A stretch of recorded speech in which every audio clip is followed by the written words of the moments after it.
Hello, it's Tom again, and today we're doing my hurricane preparedness uh, part 2 video. I swear this won't be as long as the previous one.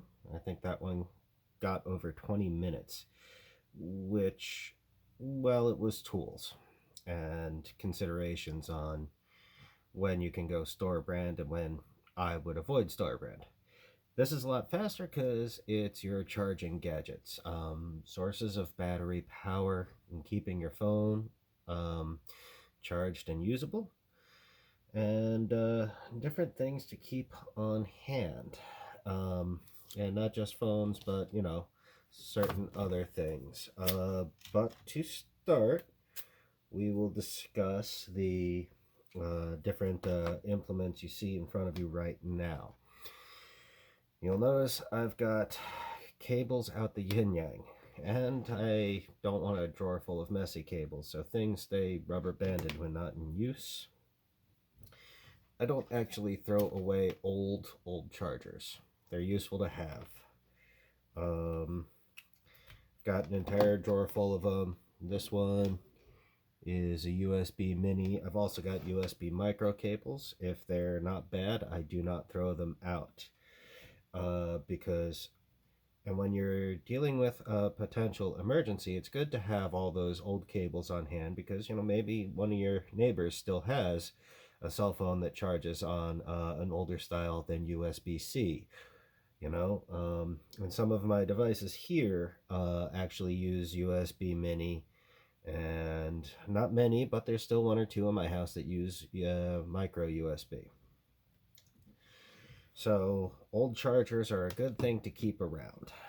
Next, battery banks. I've got two right here. This one is the one that goes in my toolbox. It's not currently fully charged. It's at 51%. It's telling you that because I picked it up. So I use that one at work. It usually stays in my tool bag. It's a bit scratched and beat up because of it. And this is my heavy duty brick. Now this one does a 2.1 amp fast charge with USB-C. It says so right on the back. So it doesn't do the 3 point whatever. This one also does the older version of fast charge. Again, the nice thing about having battery banks that do the older fast charge is you're not really worried about blowing out, an older phone that just isn't really compatible with that. Another thing I have that's handy is this multi-port charging station. It's got 2.4 amp fast charge ports. It's got two 1 amp, and it's got a USB-C connection. So if you got USB-C to USB-C, or something to convert from USB-C to micro USB or mini, that's all available. I don't really care for this particular one because it emits a high frequency background noise when it's charging something. But again, let's say, your house is sheltering a few people or just helping a few nearby neighbors without power to charge. That's really handy because it does multiple devices at once. All right. I've got all sorts of spare brand new USB cords. These are C's. They're only, I think, 8 to 12 inches long. I've also got 2 and 3 foot cables, 6-foot cables. These are good to have for those emergencies. Just put when let somebody charge and leave their thing on your table. They don't need a 6-foot cable for just charging, or for recharging your battery banks. You don't need a 6-foot cable for that. I've got a couple of wireless chargers. They're great. And the nice thing about the wireless chargers are every now and again your USB port could be damaged or loose or whatever. You can still charge your phone even if you have a damaged USB port. It is worth noting that not every phone is compatible, but most modern phones are. And if you are dealing with hurricane storms or, you know, any other natural disaster that might involve water, sometimes USB port might be fine, but it's wet and it won't let you charge your phone. Okay, I've covered, oh yes. Then there's the car charger. These things are like a dime a dozen. You can get them at the gas station, or you could buy like a 2-pack or a 4-pack or whatever on Amazon. And, you know, they're nice and cheap. I like having the 2-port ones because, you know, I can charge my phone while my car is running at the same time and be recharging my battery bank, which I may have been using when I was away from my car. Okay, this is a slim charger, fits in a backpack really nicely, or a bag goes with you, prongs fold up, and it has 2 ports on it, so you're, again, charge your battery bank and your phone at the same time, or help a buddy charge their phone. Let's see, this thing does 3 amp max fast charge. That's pretty good. But again, you know, having it doesn't say adaptive fast charging, but it might be. I don't know. Like this old one that does the 2 point whatever amp, that is adaptive fast charging, so it shouldn't blow out somebody's phone. I don't know about this one. It's a made in China thingy, so worth looking into before you buy or order one.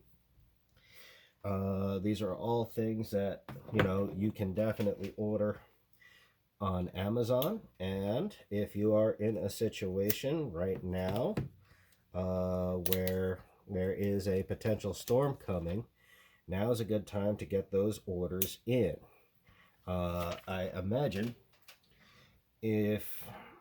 well, I don't know how California would respond to a hurricane and how Californians would, because that's not a common thing there. I know how it worked in New Jersey, and when Hurricane Sandy was coming by the time you got to this point, there were no batteries left for you to buy. So you had to order them if you were going to, and hope they got there on time. Amazon Prime, if you know you have it, maybe let your neighbors know if they want to buy batteries. Now, the other important thing about doing that before the storm hits is because what if a bridge is knocked out? What if a highway is washed out? What if there's a fire that takes out an overpass? You may have noticed I-95 northbound in Philadelphia collapsed due to a truck fire underneath that overpass. So for anybody who says, you know, fuel's not hot enough to melt steel, it doesn't have to. It just makes it weak. So these are what I would prefer to get if I were ordering batteries off of Amazon, pale blue, but you don't have to get these. The reason I like these is because they are USB-C chargeable. Now I have 2 packs of these already in a drawer fully charged. They're lithium, so they will hold that charge until I use them. And they come in this case, and they have, you know, a 4 charger.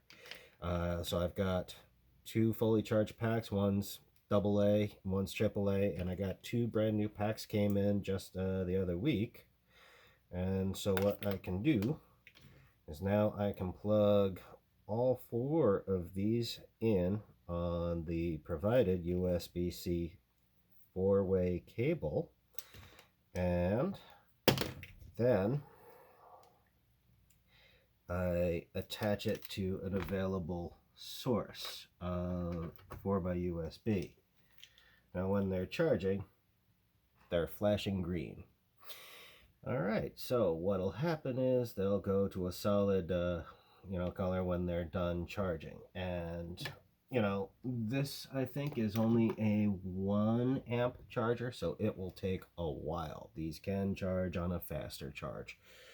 They're also pretty damn expensive. That level of convenience has a cost, especially jamming that whole USB-C charger into a AA battery, plus the lithium versus, you know, more traditional battery types. So there you have it. much faster than my last hurricane preparedness video. I will link that in the description below if you want advice on tools for, during and post-disaster issues that you may have to deal with and the considerations on which to buy. Thank you. Have a nice day.